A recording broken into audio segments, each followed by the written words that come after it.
El Mauser Kar-98K o Karabiner 98 Kurs es un fusil de cerrojo que empleaba el cartucho de 7.92 x 57 mm, el cual fue adoptado como fusil de estándar de infantería en 1935 por la Wehrmacht. Fue uno de los desarrollos finales de la línea de armas militares Mauser, aunque complementando con fusiles semiautomáticos y automáticos durante la Segunda Guerra Mundial. Continuó siendo el principal fusil alemán estándar hasta el final de la guerra en 1945. Millones de estos fusiles fueron capturados por la Unión Soviética al final de la guerra y ampliamente distribuidos como ayuda militar en guerras posteriores. Así que el día de hoy vamos a hablar sobre este Mauser tan utilizado durante la Segunda Guerra Mundial. Yo soy Daniel Portilla, así que comencemos. El Mauser Kar-98K fue un derivado de fusiles anteriores, principalmente el Standard Model y el Karabiner 98B, que a su vez habían sido desarrollados a partir del Mauser 98, ya que el Mauser Kar-98K era más corto que el anterior Karabiner 98B. El 98B se basó en la carabina en su designación, siendo una versión del Mauser 98 con mecanismos de puntería actualizados. Se le dio la designación Karabiner 98 Kurs, que significa carabina 98 corta, al igual que su predecesor. El fusil era apreciado por su fiabilidad, gran precisión y alcance efectivo de 500 metros con alza y punto de mira y 1000 metros con una mira telescópica de 8 aumentos. El Mauser Kar-98K era un fusil de cerrojo con alimentación controlada, basado en el Mauser 98. El depósito interno fijo puede ser cargado con 5 cartuchos 7.92 x 57 Mauser, mediante un peine o individualmente. El cerrojo con manija recta del Mauser 98 fue reemplazado por uno con manija doblada hacia abajo en el Mauser Kar-98K. Este cambio hizo que fuese más simple accionar el cerrojo con rapidez, redujo la preeminencia con la manija sobre el cajón de mecanismos y permitió el montaje directo de miras telescópicas encima de este. Cada fusil era suministrado por un segmento de baqueta que iba insertado bajo el riel de la bayoneta, uniendo los segmentos de 3 fusiles que se creaba una baqueta. Las piezas metálicas del fusil están pavonadas, un proceso en el cual el acero era parcialmente protegido contra la corrosión con una capa de magnetita, una capa de óxido negro tan delgada que ofrece una protección mínima contra la corrosión, a menos que sea tratada con un aceite que despegue el agua para reducir la humedad y la corrosión galvánica. Desde 1944 en adelante se introdujo el fosfato parkerizado con un tratamiento más efectivo para las piezas metálicas. Originalmente los mecanismos de punterías del Mauser Kar-98K era un punto de mira descubierto tipo poste y una alza tangencial con una abertura de B. Desde 1939 en adelante el punto de mira fue cubierto con protección y reducción del destello bajo condiciones desfavorables de luz. Estos mecanismos de puntería estándar estaban compuestos por elementos relativamente toscos, siendo aptos para manipularse con brusquedad,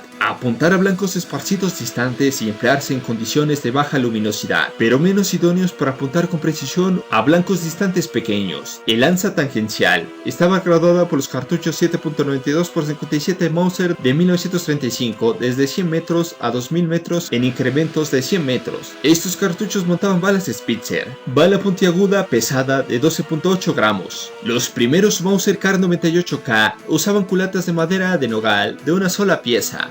Desde 1938 en adelante los fusiles tenían culatas de madera laminada como resultado de pruebas que tuvieron lugar durante la década de 1930. Los laminados de contrachapado son más fuertes y resistentes, mejor al conveo que los modelos convencionales de una sola pieza. No precisan largos tiempos de secado y son más baratos. Debido a su densa estructura compuesta, las culatas laminadas eran ligeramente más pesadas que las de una sola pieza. Además, el empleo de los laminados de nogal y haya. También se utilizó el olmo en pequeñas cantidades. Las bases de las empuñadoras tipo semipistola de las culatas del Mauser Kar-98K no eran uniformes. Las culatas se consolidaban con una cantonera plana de acero hasta 1940, que comenzaron a reemplazarse por una cantonera envolvente. Cuando era suministrado, el Mauser Kar-98K venía acompañado de diversos accesorios, que incluían una cortera portafusil, una cubierta protectora para la boca del cañón y el conjunto de limpieza ORG-34 para mantenimiento de campo, introducido en 1934. El Reinhund Gera 34 consistía en un contenedor plano de chapa metálica de 85 x 135 mm, con 2 cubiertas unidas por bisagras, el cual era transportado por el soldado y contenía una citera. una herramienta desplegable para retirar el fondo del depósito y limpiar el cajón de mecanismos del fusil, una cadena de aluminio para pasarla por el ánima del cañón, un cepillo de limpieza y otro de aceitado, así como pequeñas tiras de tela empleadas como tacos de limpieza. El Mauser Kar98K fue diseñado para emplearse con una bayoneta S84-98-3. La S84-98-3 tenía una longitud total de 385 milímetros, largo de la hoja de 252 milímetros de largo y guardia de 133 milímetros, con su funda metálica, acompañada de un tajali de cuero. En 1942 fue introducida una bocacha de lanzagranadas acoplable, llamada taza de disparo, que había sido desarrollada sobre la base de las bocachas lanzagranadas diseñadas durante la Primera Guerra Mundial. La bocacha lanzagranadas Schießbecker de 30 milímetros podía montarse en cualquier Mauser Kar98K, e iba a reemplazar a todos los modelos anteriores de bocachas lanzagranadas. Podía ser empleada contra infantería, fortificaciones y vehículos ligeramente blindados hasta una distancia de 280 metros. Se desarrollaron varias granadas especializadas para cada una de estas tareas, junto a sus respectivos cartuchos propulsores especiales. El cartucho propulsor disparaba una bala de madera contra la granada de fusil, que era automáticamente armada al impacto, y en lo cual podía montarse en el Karabiner 98A, en la G9840,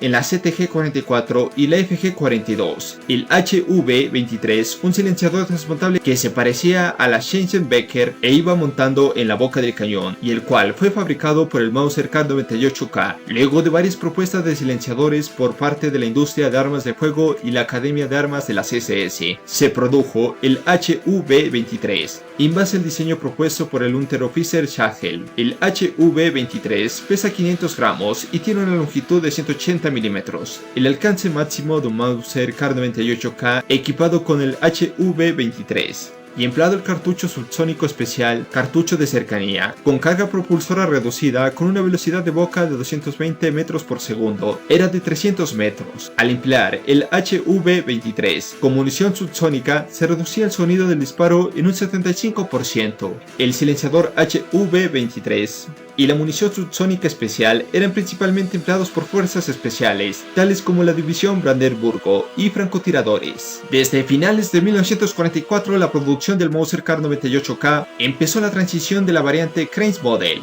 modelo de guerra. Esta versión fue simplificada para aumentar la tasa de producción, retirando el riel de bayoneta, la baqueta, el disco metálico de la culata que servía como herramienta para desarmar el cerrojo y otras características consideradas innecesarias. Se conoce la existencia de al menos dos variantes transicionales que solamente incorporaron algunas características del Kriegsmodell, mientras que algunas fábricas nunca empezaron a producir el Kriegsmodell. Los fusiles de francotirador Mauser Kar98K eran seleccionados durante las pruebas de fábrica por ser excepcionalmente precisos, siendo equipados con mira telescópica. Tenían un alcance efectivo de 1000 metros al ser empleados por un francotirador experimentado. El Mauser Kar98K no fue diseñado para montarle miras telescópicas. Para montarle una mira telescópica a un rifle Mauser Kar98K, un armero experimentado tenía que efectuar operaciones de mecanizado. Una mira telescópica montada a baja altura sobre el eje central del cajón de mecanismos no dejaría espacio suficiente entre el fusil y su cuerpo para accionar libremente la manija del cerrojo o la palanca del seguro de 3 posiciones. Este problema ergonómico fue resuelto montando la mira telescópica en una posición relativamente alta sobre el cajón de mecanismos, a veces modificado o reemplazado la palanca del seguro o empleado un montaje lateral para posicionar el eje de la mira telescópica al lado izquierdo respecto al eje central del cajón de mecanismos. Una sola modificación mínima fue el reemplazado de la cantonera por una cantonera cuadriculada, en donde Alemania produjo aproximadamente 132.000 de estos fusiles de francotirador. Se produjeron versiones experimentadas de Mauser Kar98K destinadas a las Mannschaft-Jagger, que podían transportarse en forma cortada. El Mauser Kar98K estándar era demasiado largo para portarse al saltar en paracaídas. Sin embargo, los paracaidistas alemanes participaron en pocas operaciones después de la batalla de Creta de 1941, por lo que había poca necesidad de estos fusiles. Se sabe que la fábrica Mauser de Oberdorf produjo ejemplares con culatas plegables.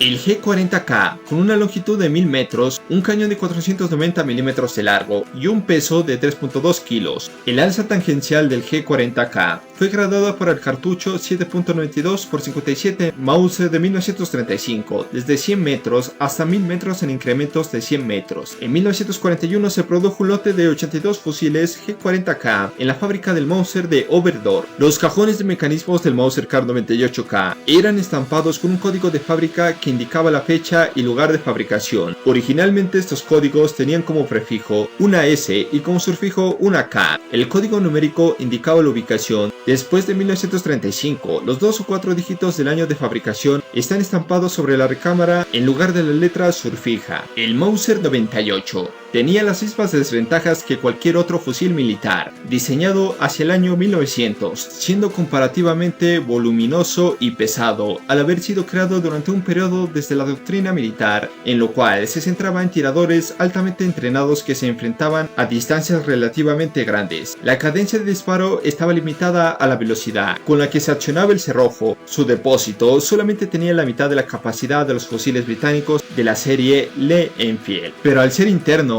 hacia lo que fuese confortable al transportar un punto de equilibrio durante la Primera Guerra Mundial, se produjo un cargador de trinchera y experimental para sus variantes del Mauser 98, que podía acoplarse al retirar la base del depósito y aumentaba su capacidad a 20 cartuchos, aunque todavía debía cargarse con peines de 5 cartuchos. Mientras que los estadounidenses ya habían estandarizado en 1936 un fusil semiautomático, lo que sería el M1 Garand. Los alemanes conservaron estos fusiles de cerrojo debido a su doctrina táctica de basar la potencia de fuego en una escuadra de ametralladora ligera, por lo que el fusilero principalmente transportaba munición y ofrecía fuego de cobertura al tirador de ametralladora. Durante la guerra hicieron experimentos con fusiles semiautomáticos, lo que sería el Jaeger 43. Entró en servicio limitado e introdujeron el primer fusil de asalto en 1943, lo que sería la serie MP43, MP44, STG44. Sin embargo, el Mauser Kar98K continuó siendo el principal fusil hasta los últimos días de la guerra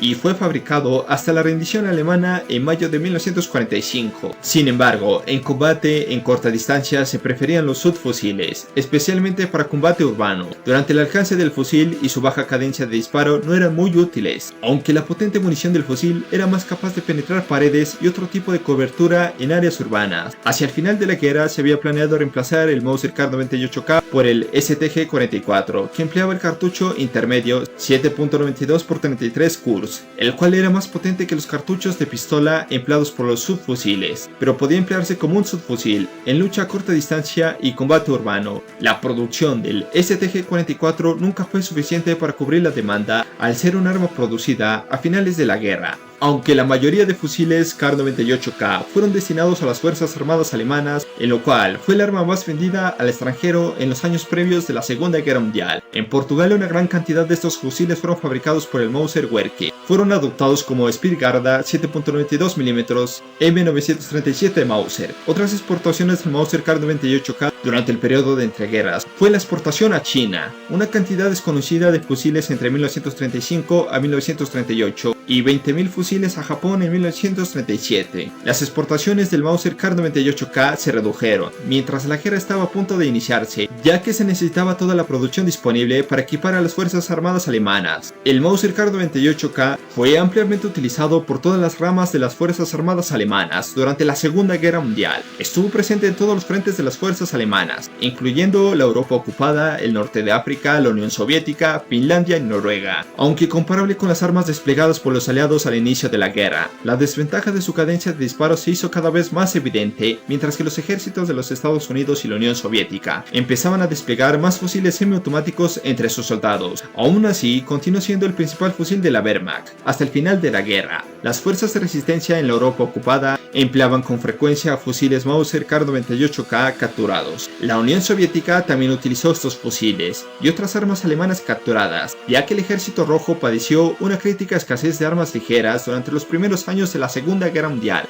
Muchos soldados alemanes llamaban coloquialmente a este fusil como Kars. Y bueno, esto sería todo por hoy. Si les gustó el video, no olviden dejar su me gusta y suscribirse al canal para más contenido. En verdad espero que les haya gustado y nos vemos hasta la próxima.